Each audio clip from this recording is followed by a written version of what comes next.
The Winnipeg Jets defeated the Nashville Predators in Game 7 and are moving on to the Western Conference Finals to play the Vegas Golden Knights. In this video, we're going to recap the Jets and Predators series and analyze what went well and what went wrong that led to the Jets' victory. And that's coming up next.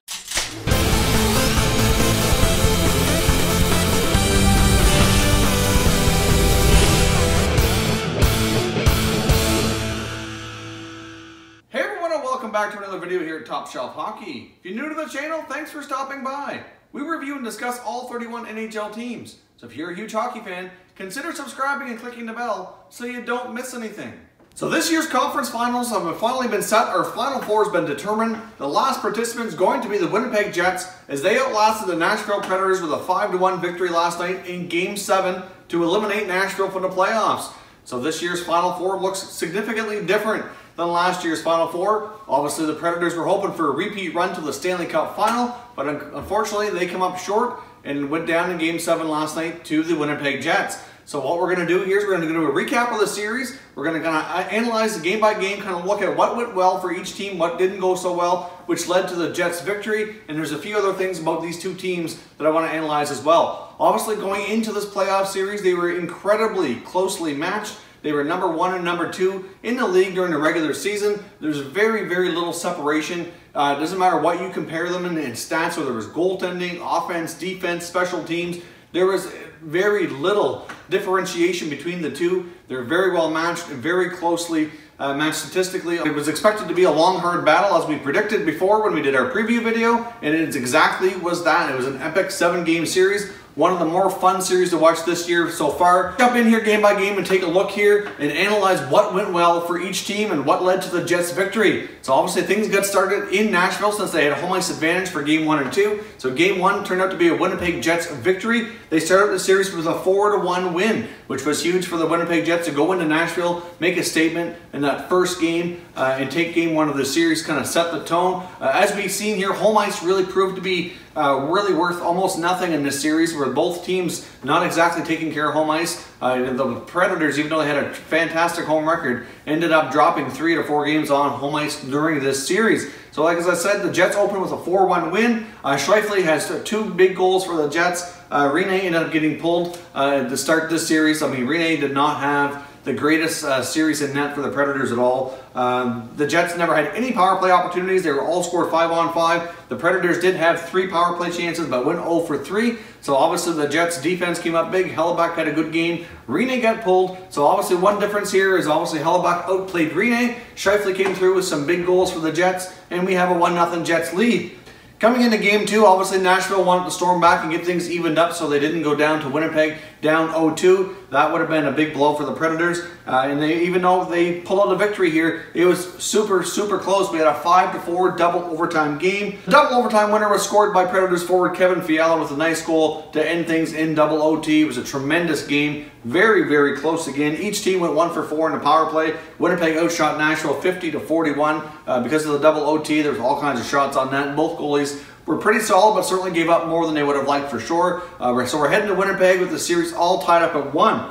So the game number 3 in Winnipeg, the first home game for the Jets, they pull off a 7-4 victory. This game, the Jets got down early though. The Predators built up a lead, and the Jets had to come back, and they stormed back in a big way. The Predators got off to a 3-0 lead, which is something you don't really see the Predators blow leads very often, especially one not significant, because they're so strong defensively. They normally can lock it down, but the Predators gave up a bunch here and let Winnipeg back in the game, and they took full advantage, go on to a 7-4 victory. We saw Dustin Byfuglien and Blake Wheeler each come through with 2 huge goals for the Jets. The Predators, even though they lost the game, were 2 for 4 in a power play, so they did take advantage of their opportunities, where the Jets were only 1 for 5. So most of those goals they scored were scored 5-on-5. I believe there was an empty netter there as well at the end. The Jets outshot the Predators 45-30, so we're seeing a trend here. The Jets outshooting the Preds. Game 4 comes back to Winnipeg. The Predators obviously don't want to go home down 3-1 facing elimination. They put forth a much better effort, come away with a 2-1 victory. PK Subban ended up with a winning goal. Each team went 1 for 2 in the power play. The Predators actually came back to get more offensive going here and outshot the Jets 40-32. So a much better game from the Predators. They played a much better defensive style. Rinne obviously had a bounce back game in net, which was huge. Hellebuyck didn't give up much, but unfortunately that extra goal he gave up to PK Subban turned out to be the winner. We're all tied up at 2. So after 4 games, we have 2 games apiece. It's a very tight series. Home ice on both sides were split 1-1. So like I said, home ice didn't really turn out to mean a whole lot. So we head off to Game 5 back in Nashville.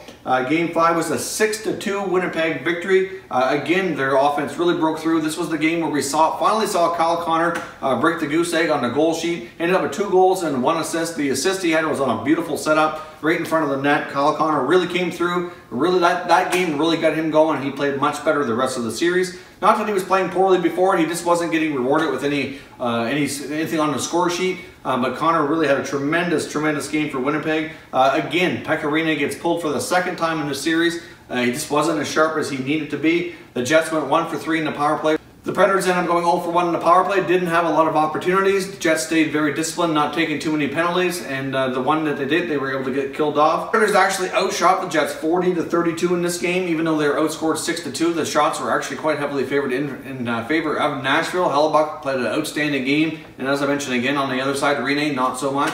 Didn't turn out to be a good game at all. That's the 2nd time he was pulled in the series. So they bounce back. Game 6 goes off to Winnipeg. A chance to win and send their home crowd into a frenzy, but unfortunately they came short. The Nashville Predators come back. Rinne, again, after getting pulled, bounces back with a strong performance, and they shut out the Jets by a score of 4-0. The Predators were really locking things down well defensively.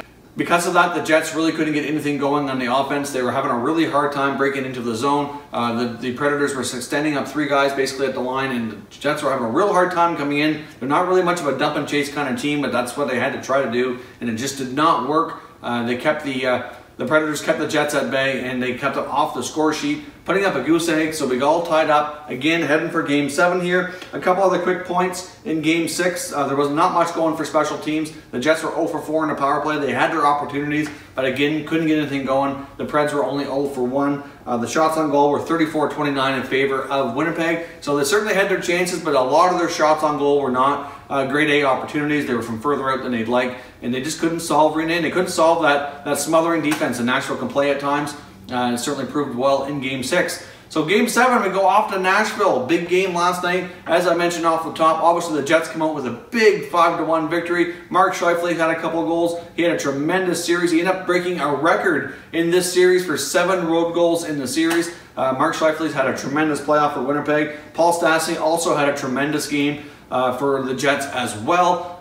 You could argue Paul Stastny probably was the best trade deadline pickup in this trade deadline that just passed us here before the playoffs started. And we're going to get into some trade deadline talk here momentarily. There's a couple deals here I want to analyze quickly now that some of these teams have moved forward and into the playoffs and they're finished. But we'll get into that in a second here. So obviously Pekka Rinne ends up getting pulled again in this Game 7. He allows 2 quick goals to the Jets in the first period, and they were both kind of weird goals he shouldn't have given up. The first one to Tyler Myers had very little room, how it snuck in there. You could say that a lot of the people were saying you can't really blame him for that. The puck had so little room to squeak in there, and it did just that. But at the same time, that's a goal he just can't give up. There was very little room, but he needs to have that post sealed, and he didn't have it perfectly, and it squeaked in there, and that could have been the difference maker. Obviously, right after that, he gave up another quick odd one to Paul Stastny, and then his night was over. He barely survived 10 minutes of that first period.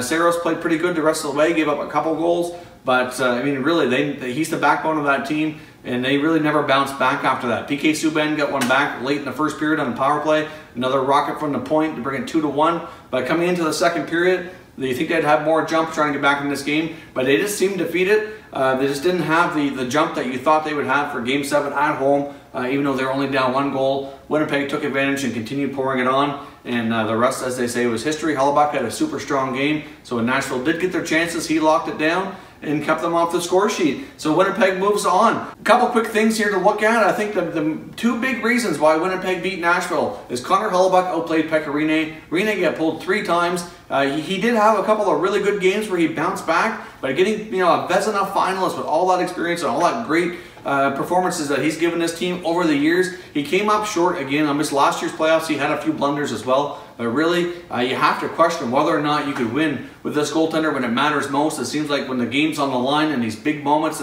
deep in the playoffs, he just hasn't come through for this team. And you can't help but feel bad for him because of how great of a goalie he's been over the years and all the things he's done for this franchise. But you can't help but wonder if maybe Saros takes over in goal next year as the starter. Hard to say, but that's a discussion for another day. But at goaltending, the edge went to Hellebuck. He outperformed Rinne for sure. In secondary scoring, I mean, Winnipeg was getting goals from Scheifele and Wheeler on their top line. Connor finally turned it on. They didn't get as much out of Ehlers and Laine, but they still got some production. But Paul Stastny was huge for them. But if you take a look at Nashville, their top line, like Johansson, Forsberg, they did pretty well. I think you could argue Scheifele and Wheeler played a little better than they did, but it was still comparable enough. But the second line, like the Kyle Turris line, was terrible in my opinion. Nashville did not get the secondary scoring. If you look at the second line, which is quite often Turris, Fiala, and Smith, there's very little production there. I mean, here's to analyze a couple trades that went down this past season. Paul Stastny, it was probably the best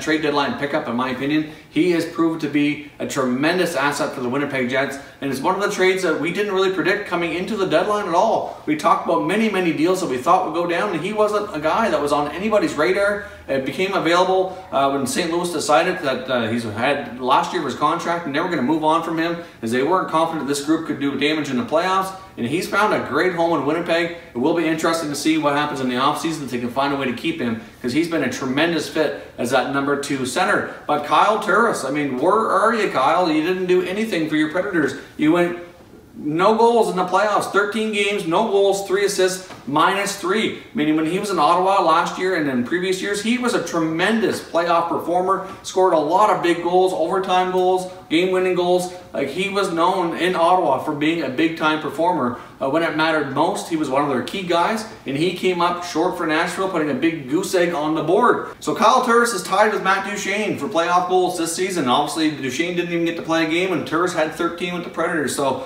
you could argue that trade all day long. I know a lot of people think Ottawa didn't do well in that trade, but Matt Duchene's greatly outplayed Kyle Turris here in the second half of the season, and then look what Turris does in the playoffs for the Predators. So, we'll analyze some of these trades another day, but at the end of the day, in my opinion, Kyle Turris was a huge disappointment for the Predators. You can't put this all on him, but when you factor in that second line not really producing much of anything for offense, Pekka Rinne being hot and cold off and on all series, it's a wonder it even went 7 games really. So the Jets, that's why the Jets win. They had a much more balanced attack, consistent approach, good solid D, good goaltending all the way through. Their top lines were producing, their bottom lines were producing. There's just a very well-balanced attack, whereas Nashville wasn't getting that consistent play from all lines and all components of their team. It's just that simple. So I know in Nashville, they like to chant at other goalies, the opposing goalies. They like to chant after goals win, and it's all your fault. It's all your fault. Well, I'm sorry, this might get some hate, but Pekka Rinne, it's all your fault. And, that's what Nashville fans like to do.